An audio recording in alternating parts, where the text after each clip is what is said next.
had wrapped the gift carefully, my arthritic hands smoothing the paper with patience. A simple box tied with red ribbon. Inside, a quilt I had stitched over months. Tiny squares of fabric, some from Daniel's childhood clothes, some from my late husband's old shirts. Each stitch was steady, each thread holding a memory. I'd tucked something else inside too, something Evelyn would never expect. A small envelope sewn into the lining, a secret I had held back for years. It was Christmas Eve. The house sparkled with lights Evelyn had picked, all sleek and modern, cold whites and silvers that made everything look more like a hotel lobby than a home. Guests filled the living room, wine glasses in hand, laughter bouncing off the walls. Evelyn thrived in the center, her dress glittering, her smile sharp, her arm looped proudly through Daniel's. Please subscribe to our channel and tell us in comments from where are you watching this video. Mom brought something, Daniel said reluctantly, setting the box down near the tree. I saw the flicker in Evelyn's eyes, annoyance, like I had tracked mud across her perfect carpet.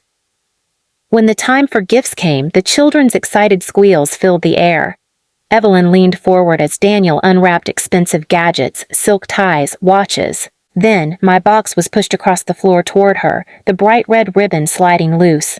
She tore the paper quickly, pulling out the quilt. For a moment the room was quiet. My heart lifted. I thought just maybe she'd recognize the work, the history stitched into every square.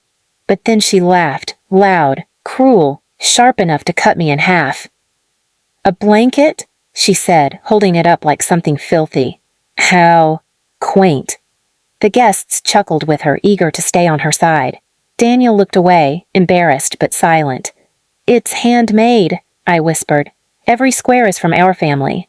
Daniel's baby shirt, the first dress I ever sewed." Evelyn snorted. "Trash. We don't want your cheap trash." She stood, walked straight to the fireplace, and before I could move, she tossed the quilt into the flames. The fabric caught quickly, orange tongues devouring years of memory. Gasps filled the room, followed by laughter, and Evelyn clapped her hands as if she had performed a trick. "See? Now it's at least useful. Warms the room better than it warms hearts." My breath left me. I gripped the arm of the chair to keep from falling, the heat from the fire licking at my face, burning deeper than the flames ever could. Daniel didn't stop her. He didn't move. My quilt turned to ash, my gift mocked, my love discarded in front of strangers. But what Evelyn didn't know, what made me sit back slowly, forcing my lips into the faintest smile, was that I hadn't just stitched fabric into that quilt. Hidden deep inside, beneath layers of thread, was something she would never expect, something she had just fed to the fire in front of all her friends. And that little envelope would change everything before the night was over. The smell of burning fabric clung to the air, bitter and sharp, threads curled into smoke, little scraps of Daniel's baby clothes turning black. I sat motionless, but inside, my heart was pounding like a drum. Evelyn had no idea what she had just done. The guests went back to drinking, some of them whispering, half laughing, half uncomfortable. But Evelyn loved the attention. She strutted back to the sofa, tossing her hair like she was on a stage. "That's the problem with old people," she said, sipping her wine. "They never know when they're irrelevant." Daniel gave a weak smile as if agreeing was easier than defending me. That cut deeper than Evelyn's cruelty. My own son, sitting beside the woman who burned my memories, staring at the fire like it had erased his past along with the quilt. But it hadn't. Because sewn into one corner of that quilt, between two layers of fabric, was an envelope. A plain white envelope, the kind you might overlook. Inside was something Evelyn would give her manicured hands to get. Something I had never planned to share until the right moment. Copies of old letters, photographs, and one legal document she didn't know existed. Years ago, when my husband passed, he had left behind a small lockbox. Not a fortune, not an inheritance like the stories people love to whisper about, but papers. Evidence of things Evelyn's polished image couldn't survive. Letters from her, written before she married Daniel to another man. Photographs of her nights out, long before she scrubbed her past clean. and a little note about the debt her family had begged us to cover in secret, signed by her father. I hadn't planned on using it. Not at first, but when she started treating me like furniture, when she banned me from photos, when she sneered at every meal I cooked and called me the unpaid maid, I began to prepare. Quietly, carefully, I tucked the evidence into the quilt, my insurance, my reminder that one day her cruelty would come with a cost. And now she had thrown it into the fire. But here's the thing about paper. It doesn't burn clean. It curls, it smolders, it leaves fragments behind. Evelyn was too busy showing off to notice the faint rectangle slip free as the quilt shrank into ash. It fluttered to the edge of the hearth, singed at the corner, but intact. My heart skipped. When the guests shifted toward the dining table, Evelyn busy bragging about the wine she imported, I leaned on my cane, bent slowly, and with one practiced motion, slipped the envelope from the ashes into my lap. The room was loud. No one noticed. I tucked it into my cardigan pocket, my fingers trembling but steady enough. Later that night, after the guests had left, I heard Evelyn's shrill voice rising in the kitchen. "Your mother embarrassed me," she hissed, "showing up with that rag. What if people think we're cheap?" Daniel's voice was low, tired. "It was just a blanket." "She doesn't belong here, Daniel. Every time she opens her mouth, it drags us down. We need distance. We need separation." The word hung in the air. I knew what she meant. Not divorce, not yet. She wanted me gone, shoved into some home, stripped of the little I had left. I sat upstairs listening, the envelope still warm in my pocket. I could have confronted her then, slammed it on the table. But no, that wasn't enough. Humiliation in private wouldn't touch her the way she touched me. Evelyn only feared one thing: her reputation, the image she built with photos, dinner parties, the illusion of a perfect family. She used appearances like a weapon. So, I decided, I would use appearances to destroy her. The next morning, I asked Daniel sweetly if I could help sort through the photos from last night. Evelyn had already posted some online, showing off the tree, the champagne glasses, the expensive gifts stacked high. None of them showed me, of course. I didn't exist in her version of the evening. But I had my own version. And tucked inside that envelope, among the letters and photographs, was more than just her secrets. It was a story waiting to be told. A story Evelyn couldn't delete, couldn't crop out of the frame, couldn't throw in the fire. I pressed the envelope flat on my dresser, smoothed the singed edges, and whispered to myself, "Cheap trash, is it? Then let's see what happens when trash catches fire." 2 days later, Evelyn threw her big New Year's dinner party. She lived for moments like this, people crowding her house, eyes admiring her chandeliers, her outfits, her perfect family. She even hired a violinist to play softly in the corner, as if her life were a magazine spread.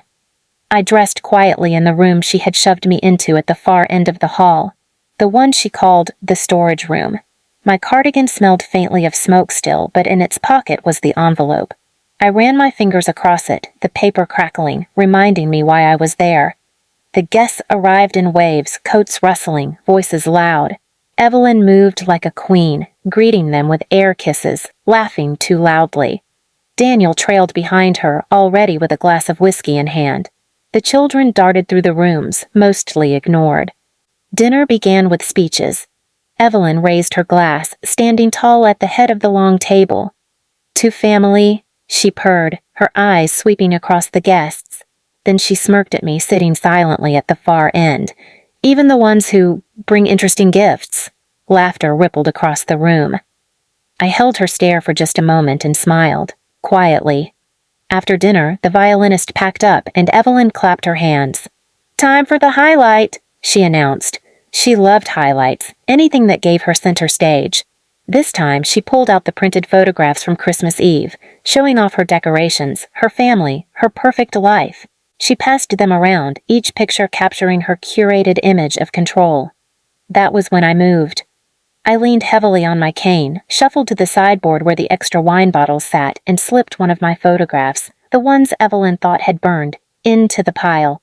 Not the quilt, not the blanket. The evidence.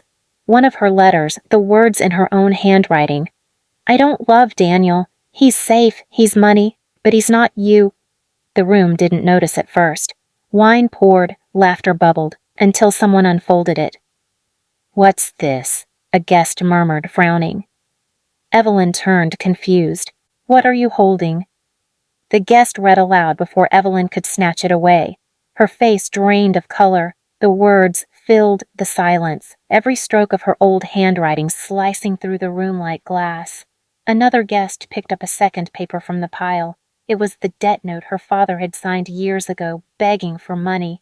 Then another, one of the photographs, Evelyn barely 20, drunk, clinging to a man who wasn't Daniel. The room shifted. Eyes that once adored her now narrowed. Whispers spread like wildfire. Is this real? That's her handwriting. That's not Daniel. Evelyn lunged across the table, knocking over a wine glass. Stop! That's private! That's nothing! Her voice cracked, shrill, desperate. Daniel grabbed one of the papers, reading it himself. His face turned to stone. You told me this never happened, he whispered. His hand shook as he held the photo of her with another man. Daniel, listen to me, Evelyn stammered, her voice rising. It's lies, it's old, it doesn't matter. But no one was listening. The illusion she had built, her perfect family, her flawless life, crumbled in a pile of papers scattered across her own dinner table. Her guests shifted uncomfortably, some standing, some smirking, some shaking their heads. One muttered, and she had the nerve to mock his mother. I stood in the corner, silent, watching. Evelyn's eyes darted toward me wild, like a trapped animal. She knew I had put them there. You! She screamed, pointing at me. You did this! I tilted my head. You did this, Evelyn. You burned my gift. You burned your own mask. The room was silent again. Every guest's gaze swung between her and me. Daniel dropped the papers onto the table, his jaw tight, his eyes avoiding hers. For once, he had no defense. Evelyn's voice broke, pleading now. Please, don't believe this. Please. Her hands shook as she tried to scoop up the evidence, but her guests were already pulling away, already excusing themselves, already whispering that the queen had no clothes. By the end of the night, the only ones left were Daniel, the children, Evelyn, and me. The room was a mess of spilled wine, wrinkled papers, and silence. Evelyn sat at the table, mascara streaking down her face. You ruined me, she whispered hoarsely.